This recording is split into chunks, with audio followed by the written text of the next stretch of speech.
우리 하나님의 말씀은 요한계시록 8장 우리 1절부터 우리 5절을 보겠습니다. 요한계시록 8장 1절부터 우리 5절의 말씀, 우리 찾으셨으면 우리 5절의 말씀입니다. 우리 함께 이 말씀을 우리 합독하도록 하겠습니다. 일곱째 인을 떼실 때에 하늘이 반 시간쯤 고요하더니 내가 보매 하나님 앞에 일곱 천사가 서 있어 일곱 나팔을 받았더라. 또 다른 천사가 와서 제단 곁에 서서 금향로를 가지고 많은 향을 받았으니 이는 모든 성도의 기도와 합하여 보좌 앞 금제단에 드리고자 함이라. 향연이 성도의 기도와 함께 천사의 손으로부터 하나님 앞으로 올라가는지라.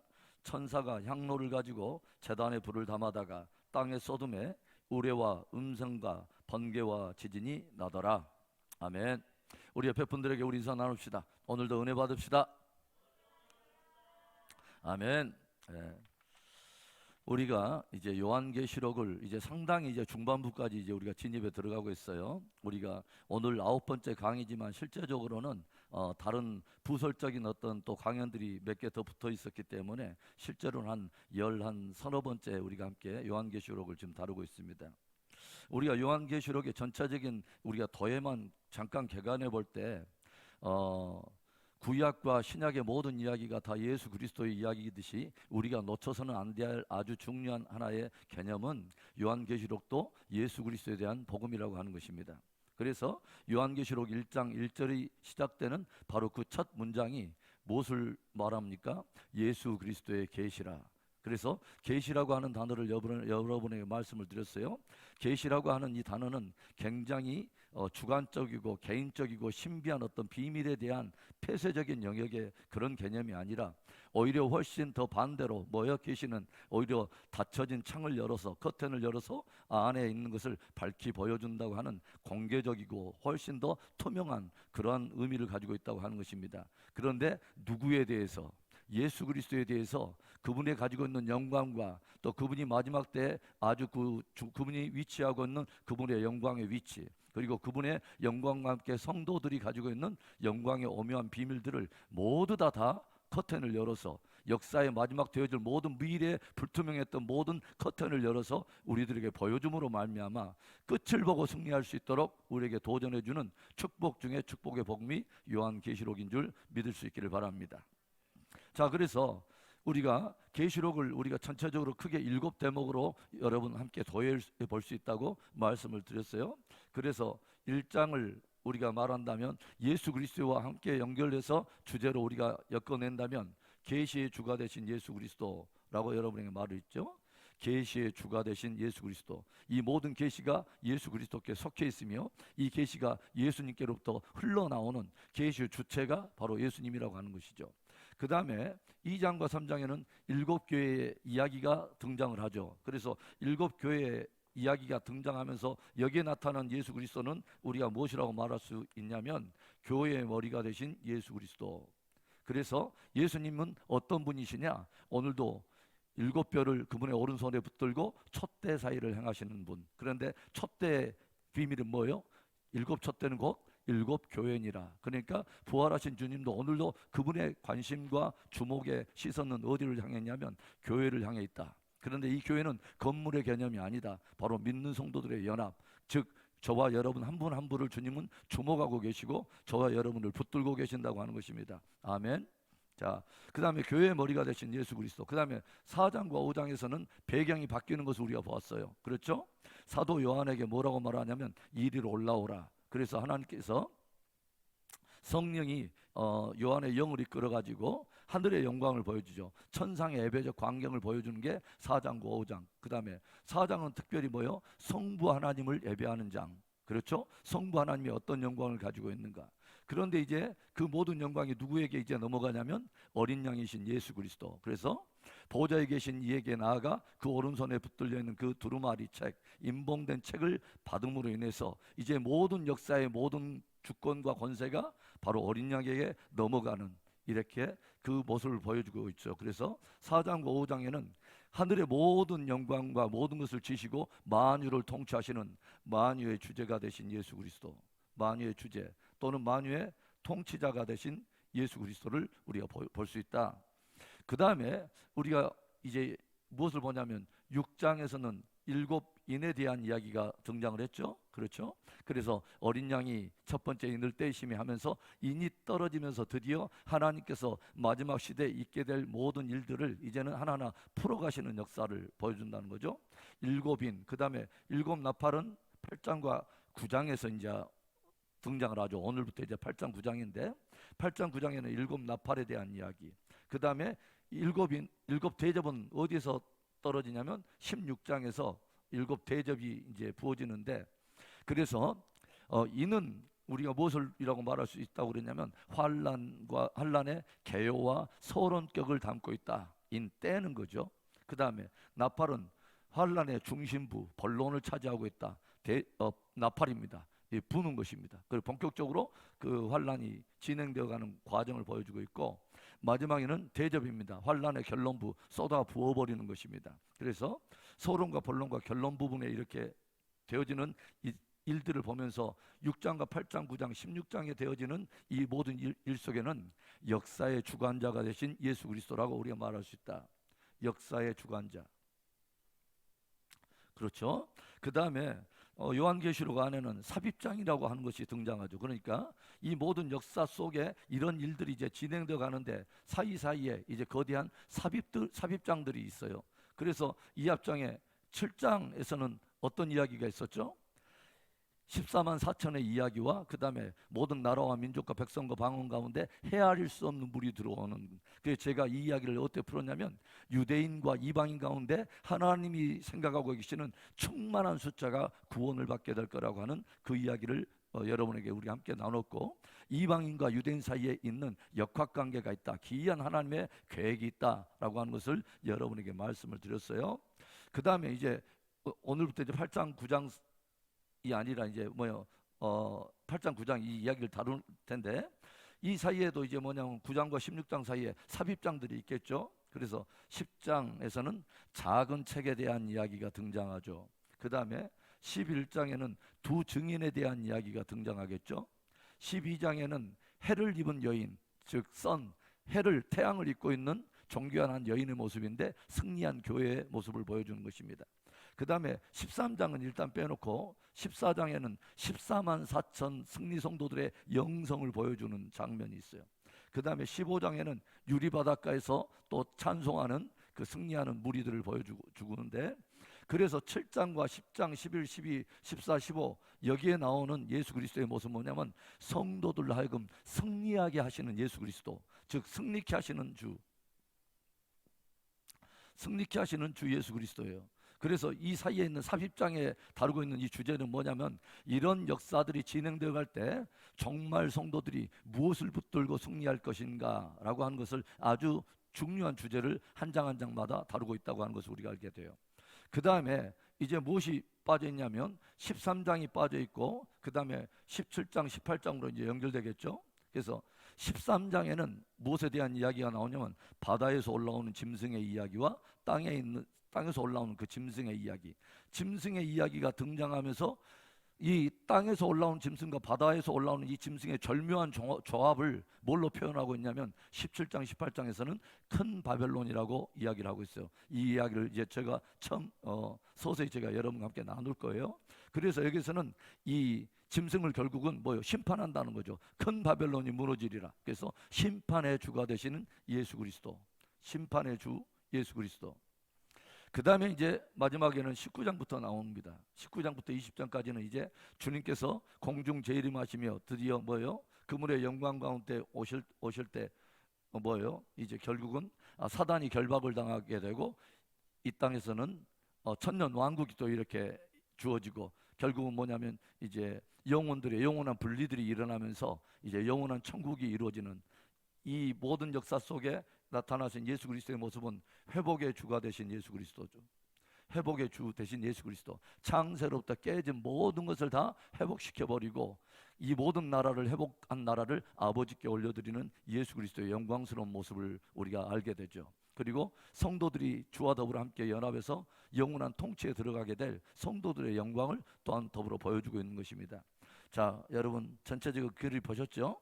자, 그러면 이제 오늘은 어떤 이야기를 들려주냐면 이제 6장에 7인이 이제 떼어지고 7장에서는 14만 4천의 이야기와 그 다음에 헤아릴 수 없는 많은 영혼들이 죽게 돌아와서 구원을 받는 이야기가 등장하고 본격적으로 이제 7번째 인이 떨어집니다.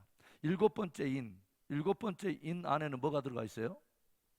7나팔이 들어가 있죠. 제가 말씀을 드렸어요. 첫 번째, 두 번째, 세 번째, 네 번째, 다섯 번째, 여섯 번째 인이 다 떨어지고 마지막 7번째 인을 뗀다는 것은 7번째 인 안에 7나팔이 들어있다. 그 다음에 또다시 첫 번째, 두 번째, 여섯 번째 나팔 끝나고 7번째 나팔을 불 때 7번째 나팔 안에는 7대접이 또 들어가 있다. 그래서 결국은 7인이 전체적인 계율을 다 담고 있다라고 말씀을 드렸어요. 첫 번째는 4분의 1, 그 다음에는 3분의 1, 그 다음에 전체적인 이런 뉘앙스를 점점 보여주고 있다. 그래서 활 안의 어떤 징조적인 것은 갈수록 뭐요? 점진적인 성격을 가지고 있다. 점진적인 성취, 갈수록 강도가 높아지고 속도가 빨라지면서 마지막에 나타날 큰 영광이 드러난 이런 현상을 가지고 있다.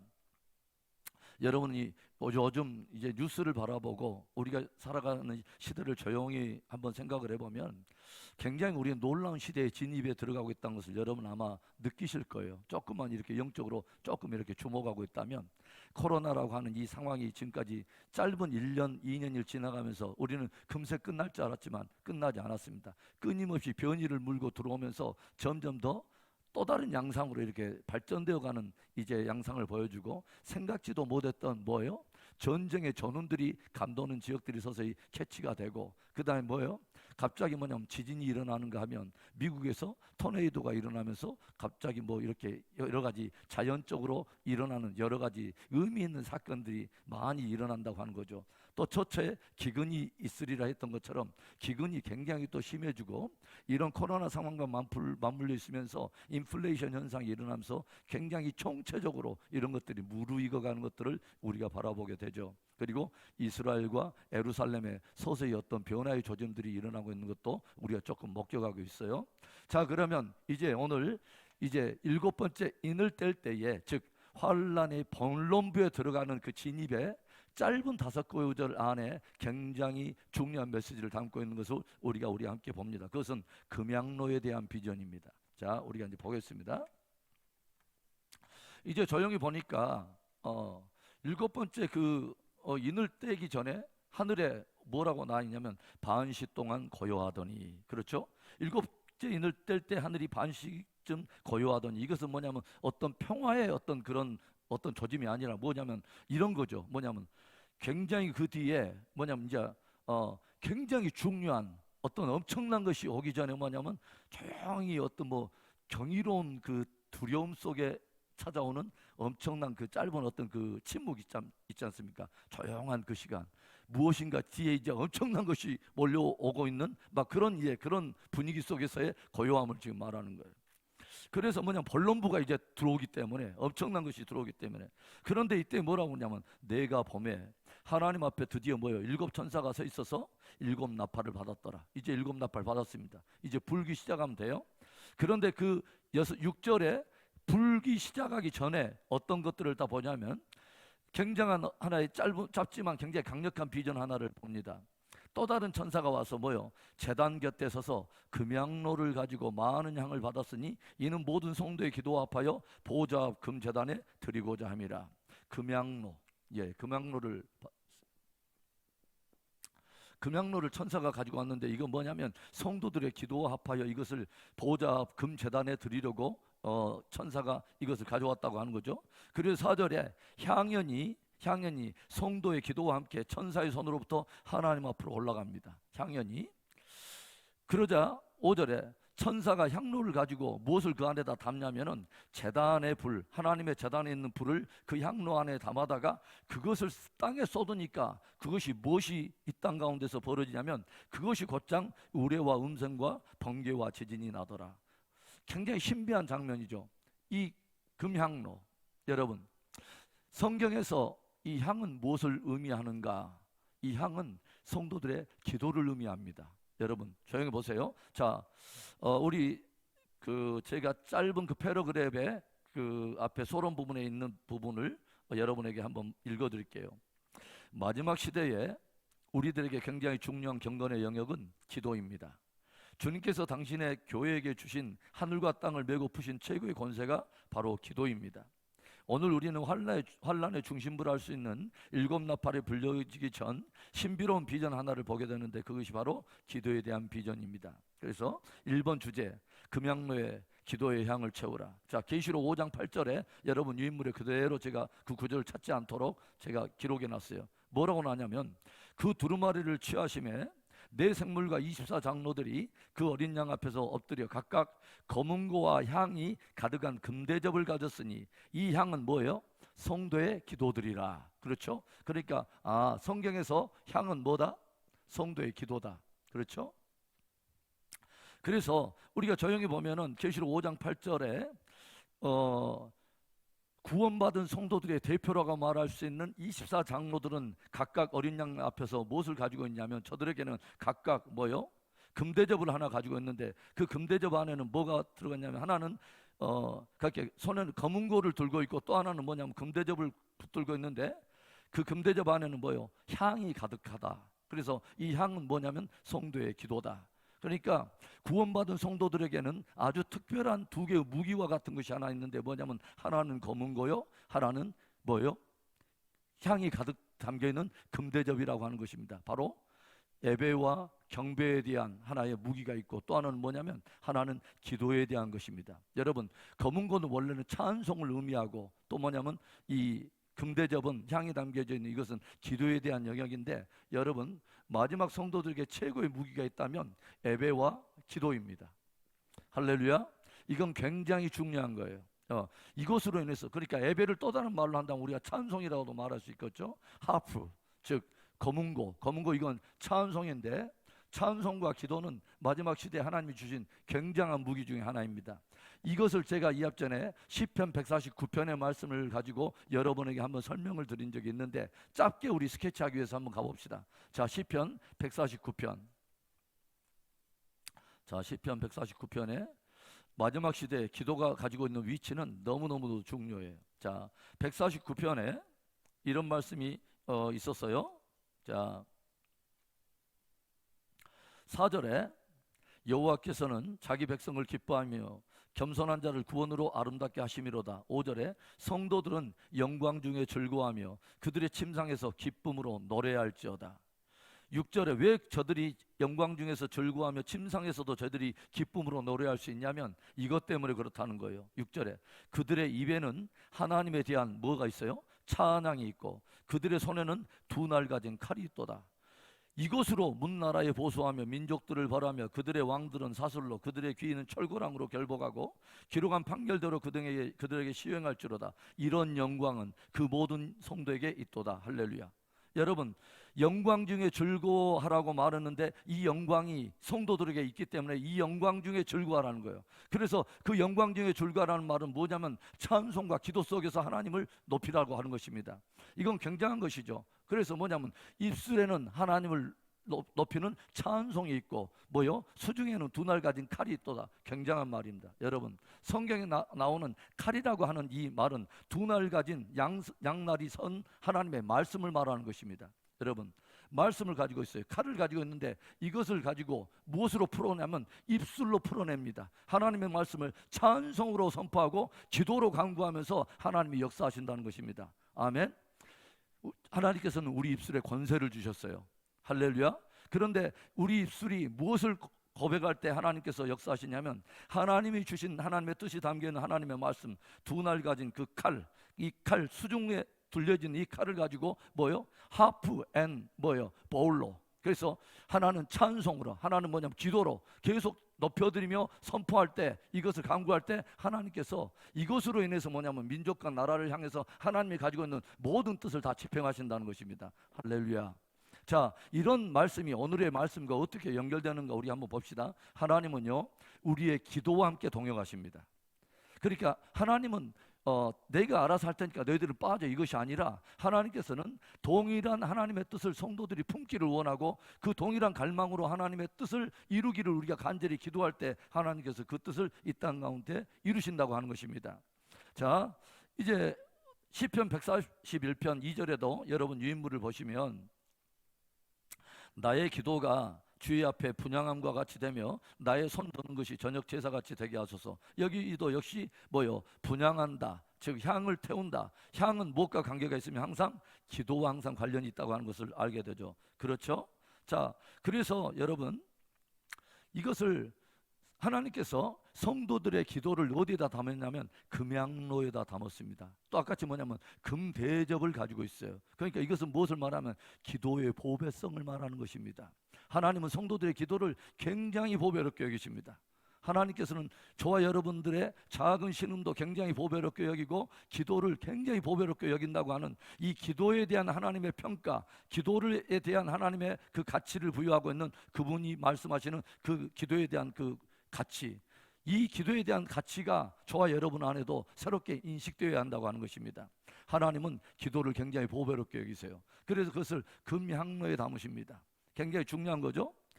그리고 하나님은 이 기도를 굉장히 중요한 위치에 하나님께서는 두신다고 하는 것이죠. 여러분, 마지막 시대는 영적 전쟁이 굉장히 치열한 시대죠. 영적 전쟁이 굉장히 치열한 시대인 만큼 굉장히 강력한 무기가 성도들에게 있어야 된다고 하는 거죠. 그런데 아까 처음에 말했듯이 그 굉장한 무기가 뭐예요? 찬송과 그 다음에 기도 안에 담겨주신 굉장한 어떤 무기의 그 전략이 있다고 하는 것입니다. 여러분, 출애굽기 17장에 있는 여러분 하나의 신비를 보았습니까? 출애굽기 17장에 뭐가 있었어요? 아말렉과의 전쟁이 터집니다. 구원받은 백성들, 애굽을 벗어난 이스라엘 백성들이 광야에 나설 때 처음으로 전쟁이 벌어졌는데 그 대적이 아말렉이라고 하는 그 대적이었어요.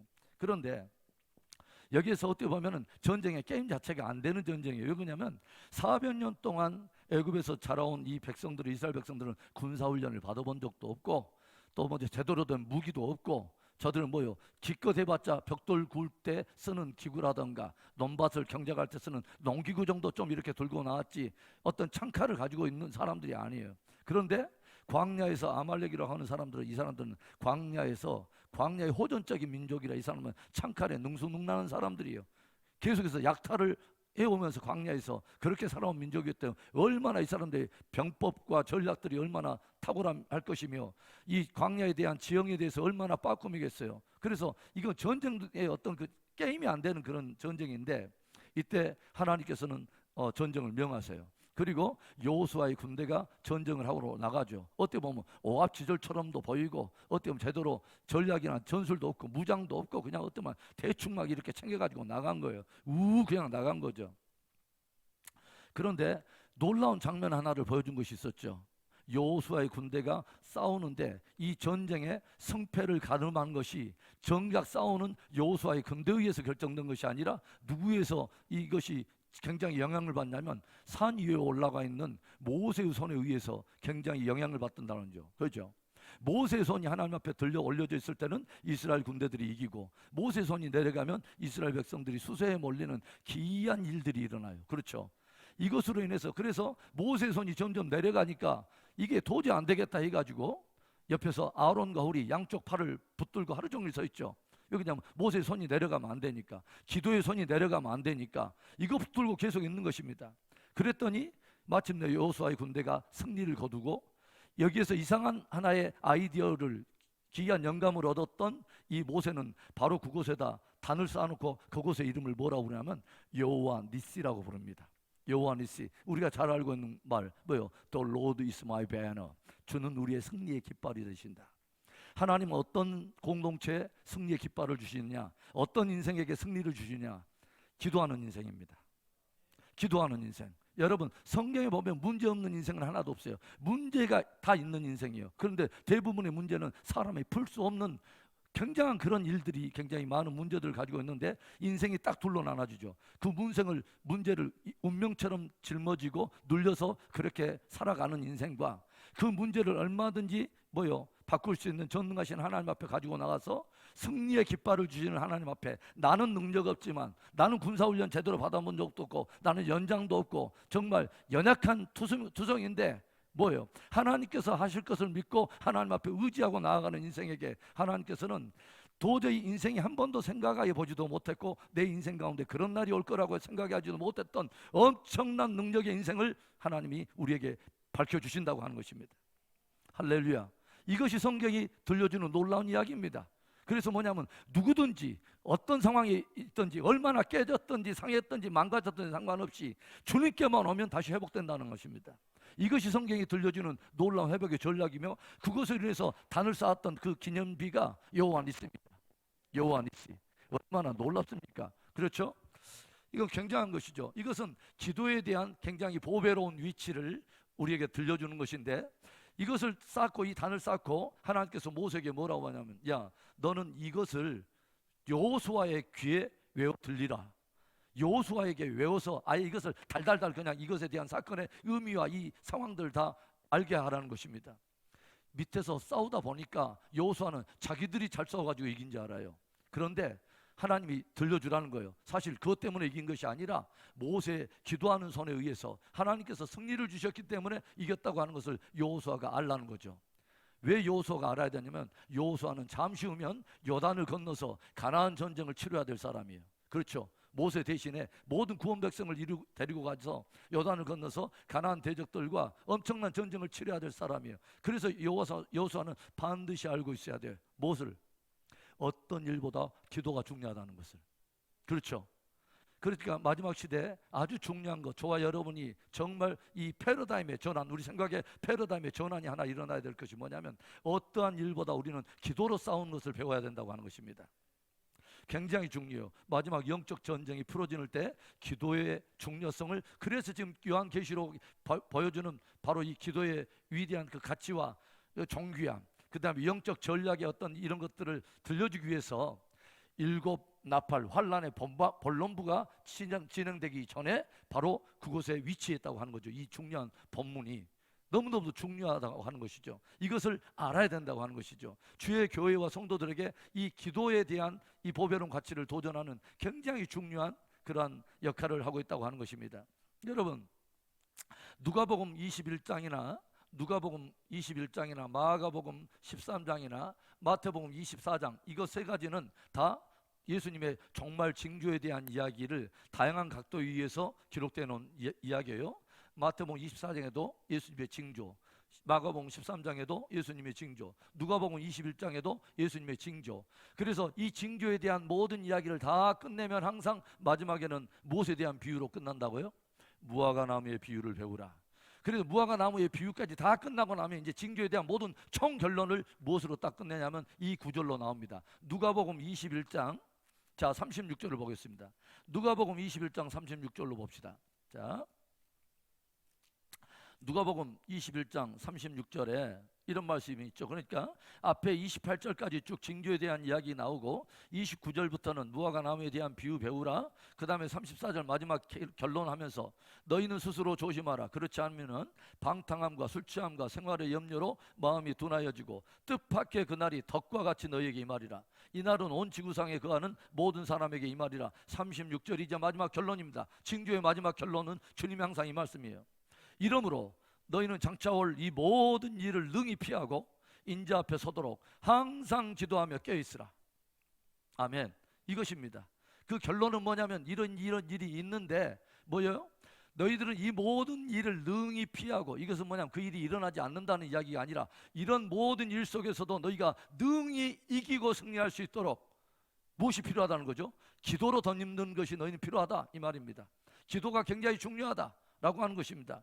그래서 이 모든 일을 능히 이기고 인자 앞에 서는 그날까지, 인자 앞에 서는 바로 그 믿음을 우리가 갖기 위해서 기도로 무장하라. 이건 굉장히 중요한 것입니다. 그 말은 무슨 말이냐면, 우리가 기도로서 무장할 때 하나님께서는 능히 피하고 인자 앞에 설 수 있는 믿음을 주시겠다고 하는 것입니다.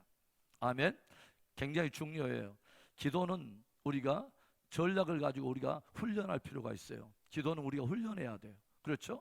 그래서 마지막 시대에 어떤 것의 수위가 높아질 때 우리의 기도의 수위도 우리가 높아져야 되고 기도의 강도도 강해져야 한다고 하는 것입니다. 기도는 굉장히 마지막 시대에 중요한 위치를 차지하고 있다, 여러분에게 말씀드리고 싶어요. 여러분, 예수님께 초림 때 사도들이 뼈저리게 실패했던 그 장면이 하나 있었어요. 무엇입니까? 예수님을 부인하고 다 뿔뿔이 도망가 버린 것입니다. 저들이 인간적으로 나는 절대로 예수님을 부인하지 않겠습니다. 인간적인 의리로 다짐해보고 무엇인가를 굳게 결심도 해보고 그러는데 저들은 그렇게 되지 않았습니다. 그러니까 주의 일은 내 어떤 다짐이나 무엇으로만 될 수는 있는 것이 아니라고 하는 거죠. 그렇죠. 그런데 그 실패의 원인이 어디 있었어요? 예수님께서는 겟세마네 기도 동산에서 간절히 기도를 했습니다. 기도하는 가운데 하나님의 뜻이 이루어지는 것 안에 모든 것들을 다 올인하고 그것으로 무장을 했을 때 주님께서는 제자들에게 너희들이 깨어 기도하라. 시험에 들지 않도록 깨어 기도하라. 시험에 들지 않도록 깨어. 그 말은 무슨 말이에요? 기도하지 않으면 너희들 시험 들 수밖에 없다. 너희들이 의리 가지고 안 된다. 이거 다짐 가지고 안 된다. 주님께서 말씀하세요. 주님의 철저하게 도우심이 있어야 된다고 기도로 주님의 도우심을 구하라고 주님이 기도를 말씀하신 거죠. 저들은 무시했습니다. 그리고 뭐 하죠?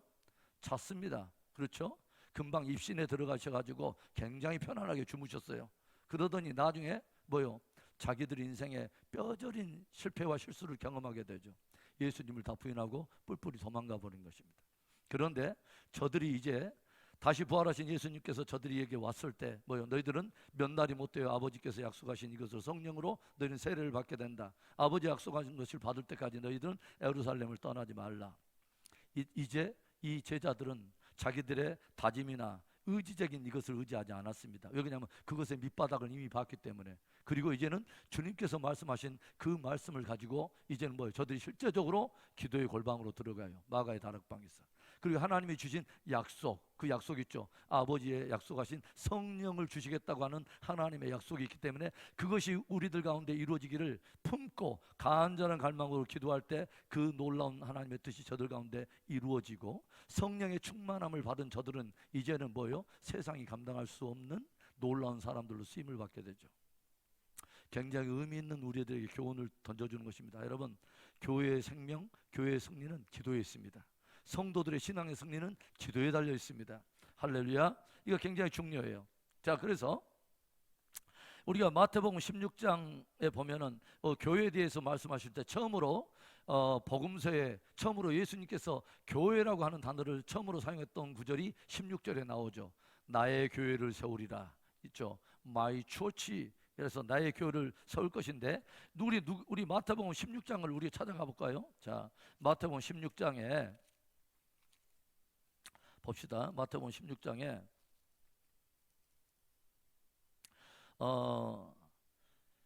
이제 바요나 시몬아 내가 복 있다. 그러니까 뭐냐면 사람이 나를 누구라 하느냐, 너희들은 나를 누구라 하느냐 했을 때 베드로가 주는 그리스도시요 살아계신 하나님의 아들입니다 했을 때 주님께서 친히 뭐라고 하냐면 18절에 내가 내게 이르노니 너는 베드로라. 내가 이 반석 위에 내 교회를 세우리니 음부의 권세가 이기지 못하리라.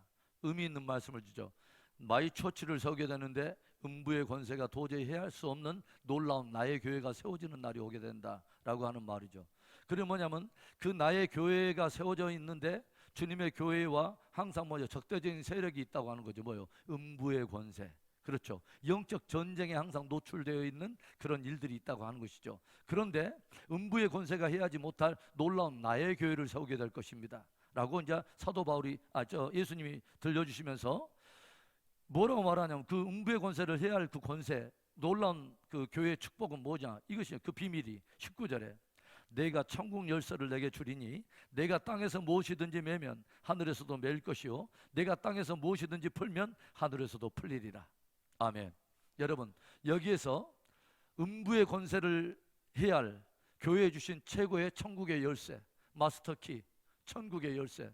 그래서 이 땅에서 풀면 하늘에서도 풀리고 이 땅에서 매면 하늘에서도 매이는 이 땅의 교회와 하늘 교회가 이 땅에 무엇인가 하나님을 경외하는 사람들과 보좌에 계신 하나님과의 어떤 거룩한 동역이 이루어지는 놀라운 이 천국의 열쇠, 이것으로 인해서 천국의 그 비밀한 것들이 풀어지는 또 메어지는 이 놀라운 천국의 열쇠가 뭘까요? 바로 기도인 것입니다. 아멘.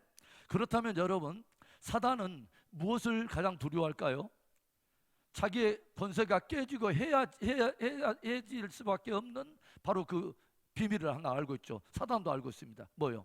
교회가 기도하면 자기들의 권세가 밀린다는 것을 알고 있죠. 모세가 손을 들면 권세가 깨진다는 것을 알고 있어요. 주의 몸된 교회 안에 기도의 손이 올라가면 뭐요? 사단의 세력이 깨져버린다는 것을 사단이 알고 있기 때문에 가장 사단이 민감하게 반응하고 해방하는 것이 뭐냐면 기도입니다. 그래서 성도들이 하나 되지 못하게 만들어 버리는 거죠. 왜냐하면 합심하여 기도하는 것에 강력한 힘이 있다고 하는 것을 알기 때문에.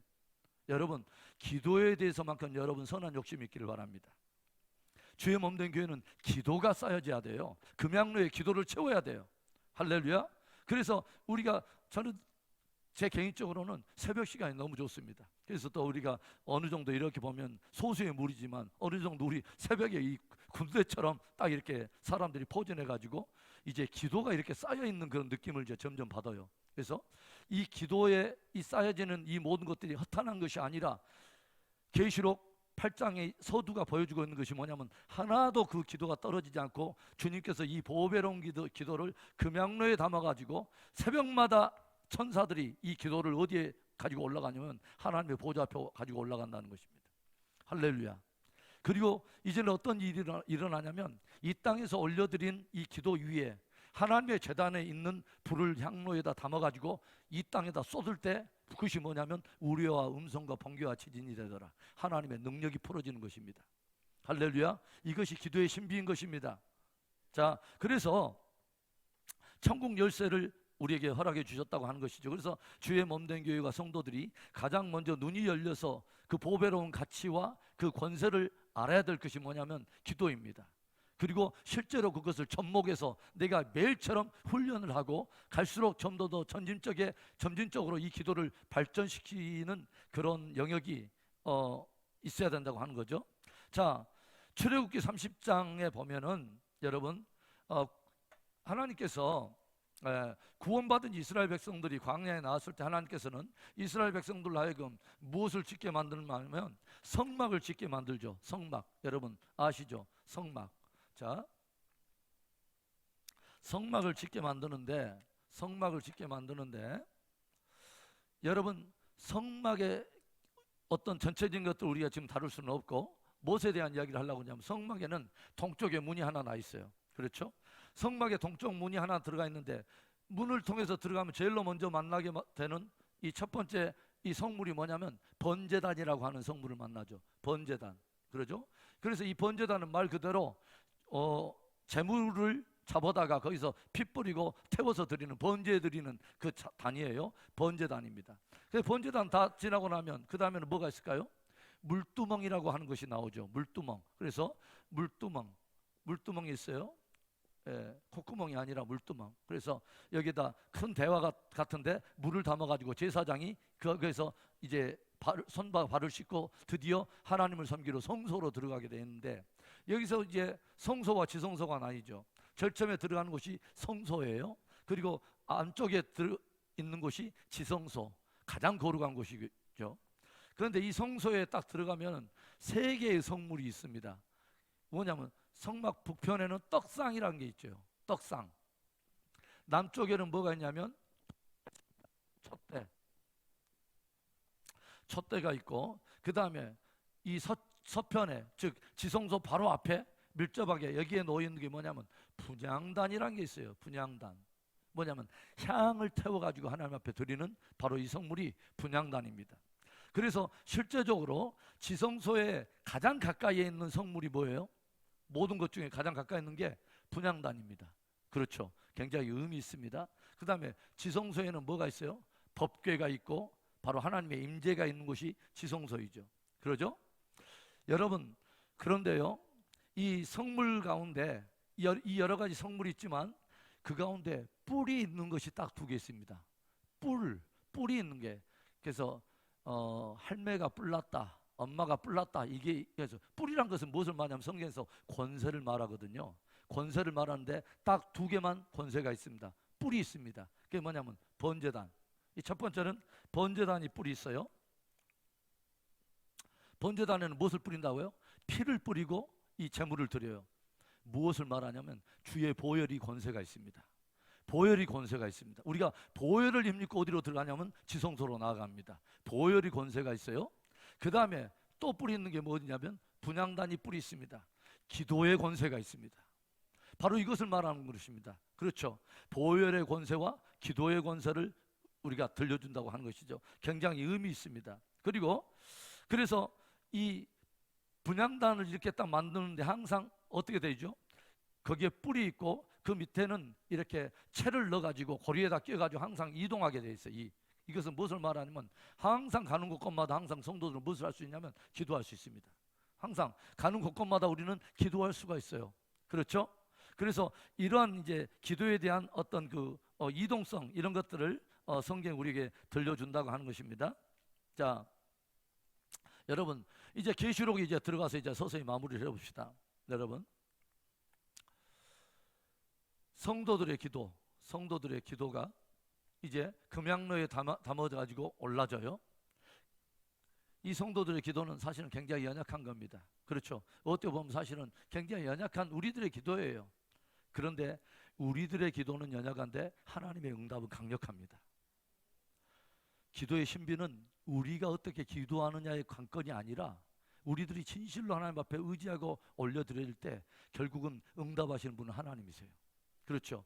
그래서 저는 늘 하나님께 그런 기도를 합니다. 다 기도 끝나고 나서 주님, 오늘 제가 드리는 기도는 내 수준으로 연약한 기도를 드릴 수밖에 없었지만 주여, 주의 수준의 응답을 베푸시옵소서. 우리는 우리 수준으로 기도할 수밖에 없어요. 그러나 응답하시는 분은 하나님이십니다. 이게 굉장히 중요해요. 그래서 우리들의 기도가 올라가는데 그 금양로에 무엇이 이제 함께 도왔냐면 하나님의 제단에 불이 들어갑니다. 하나님의 제단에 불이 들어가서 이 땅의 성도들의 기도와 하나님이 함께 동역이 이루어질 때 그것이 이 땅 가운데서 뭐냐면 이제 능력으로 드러난다고 하는 거죠. 굉장히 의미 있잖아요, 여러분. 일곱 나팔이 부러지기 전에 하나님의 굉장히 중요한 환란의 중심 부분에 일어나게 될 굉장히 중요한 사건들이 있는데 이것이 그냥 이루어지는 것이 아니라 하나님과 이 땅의 교회들과의 동역 속에 이루어진다고 하는 굉장히 신비한 비밀들을 우리에게 보여주는 것입니다. 여러분, 출애굽기를 우리가 보면은 뭐 어떤 말씀들이 있냐면 우리가 애굽을 심판할 때 모세와 아론이 등장을 합니다. 그렇죠? 모세와 아론이 등장하면서 항상 하나님께서 무엇인가를 애굽 땅에다 재앙을 내릴 때 누구를 통해서 먼저 말을 하냐면 아론과 모세에게 먼저 말을 합니다. 애굽에 이런 일이 있게 될 거야. 그러면 모세와 아론이 이 일을 가지고 뭐냐면 선포를 하고 이 일이 있게 될 것을 애굽의 바로 왕 앞에서 선포합니다. 그렇죠? 하나님의 말씀을 그대로 가지고 입술에 권세가 있습니다. 하나님의 말씀 수중에 두 날 가진 칼이 있는데 이걸 가지고 선포를 해요. 그러면 그것이 이 땅에 뭐가 되냐면 능력으로 풀어집니다. 굉장히 중요한 이야기를 담고 있죠. 그리고 여러분 보세요. 그 어디 보냐면 그 여러분 유인물의 제일 마지막 밑에 부분에 10가지 재앙들이 있는데 대표적으로 제가 출애굽기 8장 12절과 13절만 제가 기록해 놨어요. 모세와 아론이 바로를 떠나 나가서 바로에게 내리신 개구리에 대해서 모세가 여호와께 간구하며 여호와께서 모세의 말대로 하시니 개구리가 집과 마당과 밭에서부터 나와서 죽은지라. 뭡니까? 지금 애굽의 온 전역에 이 하나님의 재앙이 개구리 재앙이 지금 풀어졌는데 이것으로 인해서 바로가 이제는 견디지 못해서 모세와 아론을 불러들여서 제발 이거 빨리 좀 이제 끝나게 해주라. 그러니까 모세와 아론이 이것을 가지고 하나님 앞에 간구하는 것입니다. 하나님, 이제 됐습니다. 주님, 이것을 이제 거둬주십시오 하고 간구했더니 하나님께서 누구의 말대로 모세의 간구대로 그 모세의 말대로 행했다는 것입니다. 굉장한 말이지 않습니까, 여러분? 그렇죠. 그러니까 뭐냐면 하나님께서는 이 땅에 있는 하나님의 교회와 성도들에게 당신이 행할 일을 미리 알려주시고 이 일을 가지고 성도들이 하나님 앞에 결제해달라고 그걸 집행해달라고 간구할 때 하나님께서 그 뜻을 이 땅 가운데 이루신다고 하는 것입니다. 놀라운 일이죠, 여러분. 이 출애굽기를 볼 때 이 하나님께서 직접 행하실 수도 있고 하나님이 단독적으로도 행할 수도 있지만은 하나님께서는 모세와 아론을 사용하셨다고 하는 것입니다. 여러분, 이런 구도와 패턴은 저와 여러분의 굉장히 의미 있게 다가와요. 그리고 왜 의미 있게 다가오냐면 출애굽이라고 하는 이스라엘 역사 가운데 굉장히 중요한 사건이 풀어지고 이것이 마지막에 일어날 이 요한계시록에 일어날 그 일들의 한 모형을 담고 있다고 하는 차원에서 굉장히 의미가 있다고 하는 것이죠. 그러면 여러분, 구약 속에서 또 마지막 시대에 일어날 심판의 하나의 모형을 담고 있는 하나의 이야기가 어디의 이야기냐면 소돔과 고모라의 이야기입니다. 여러분 알겠죠? 소돔과 고모라 죄악으로 무르익어간 바로 그곳에 하나님이 유황불로 심판해버린 이야기입니다. 그 이야기가 풀어지는 가운데 이런 놀라운 장면을 우리는 보게 돼요. 자, 창세기 18장을 가봅시다. 자, 창세기 18장에 1절에 어떤 일이 있냐면 여호와께서 마므레 상수리 나무들이 있는 곳에서 아브라함에게 나타나시니라. 날이 뜨거울 때 그가 장막문에 앉아 있다가, 그러니까 뭐냐면 하나님께서 누구의 지금 장막을 찾아가시는 이야기냐면 아브라함의 장막을 찾아가시는 이야기입니다. 찾아가서 무엇을 할까요? 그냥 밥 먹고 떡 얻어 먹으려고 지금 가신 게 아니에요. 거기에서 하나님께서는 아브라함에게 놀라운 일을 이제 말씀하세요. 뭐냐면 자 16절에 그 사람들이 거기서 일어나서 소돔으로 향하여 가고 각기 천사들은 이제 소돔과 고모라를 향해서 떠납니다. 뭐하러? 소돔과 고모라 심판하러 이제 떠납니다. 아브라함은 그들을 존성하러 함께 나가니라. 17절에 여호와께서 이르시되 내가 하려고 하는 것을 아브라함에게 숨기겠느냐?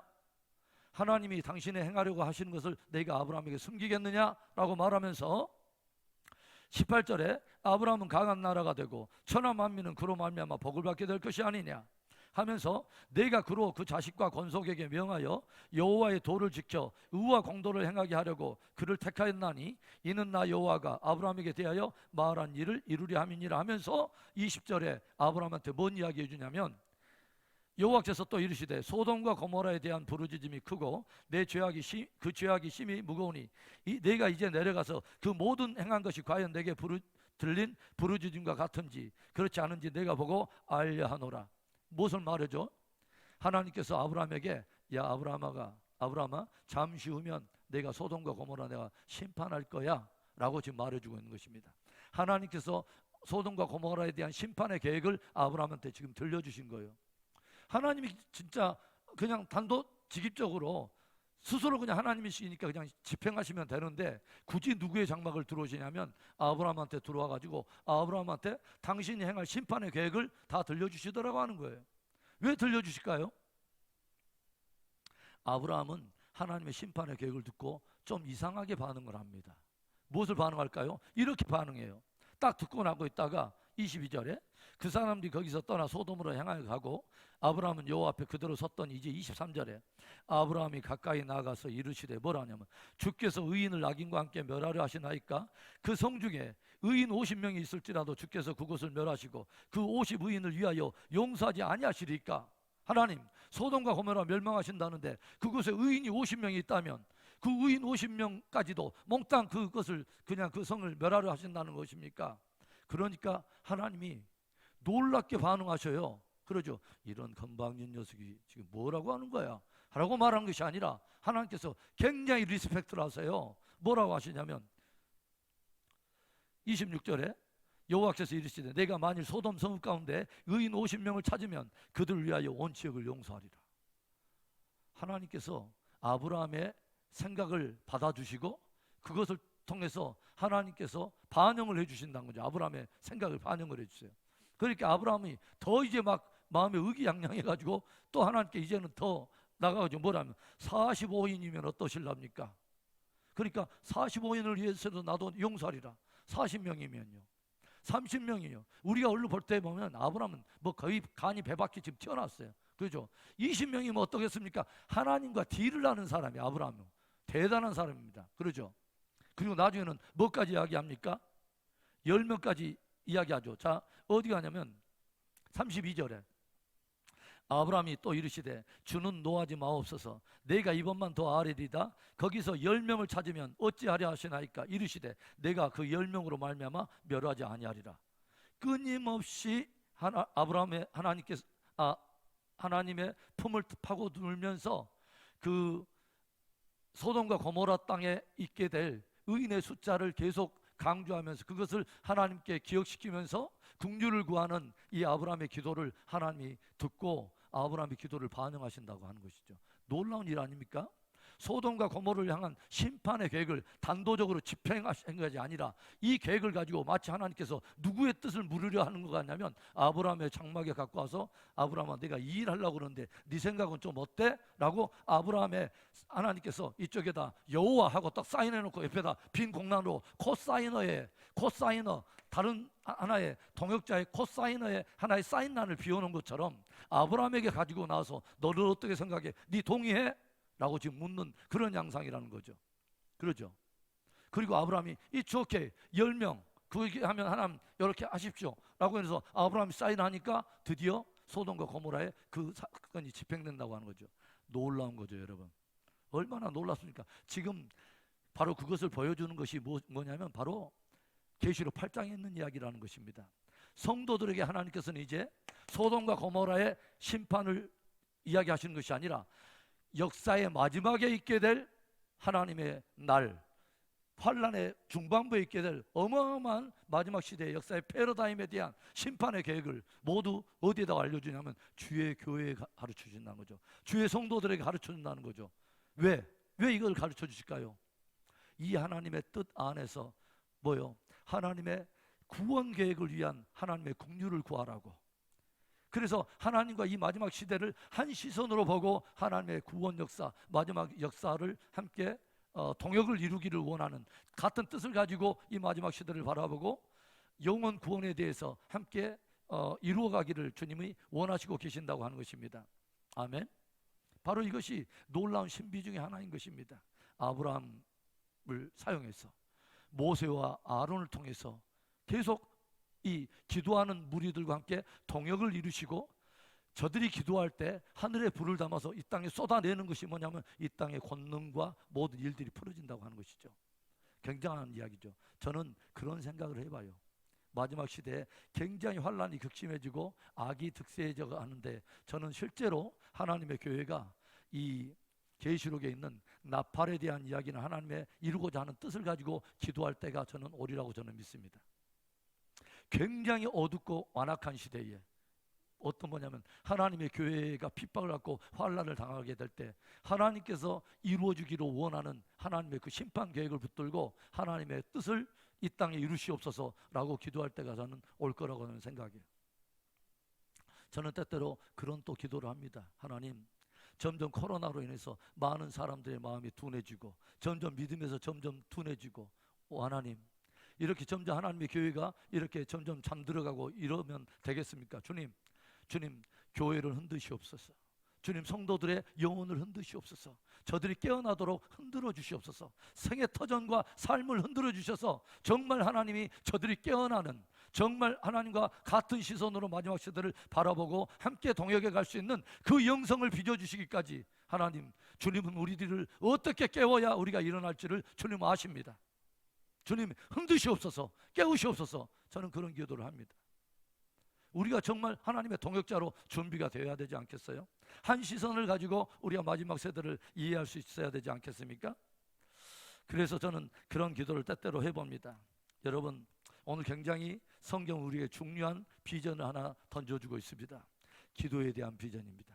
하나님과 동역을 이루기를 원하시는 기도에 대한 비전, 천국의 열쇠.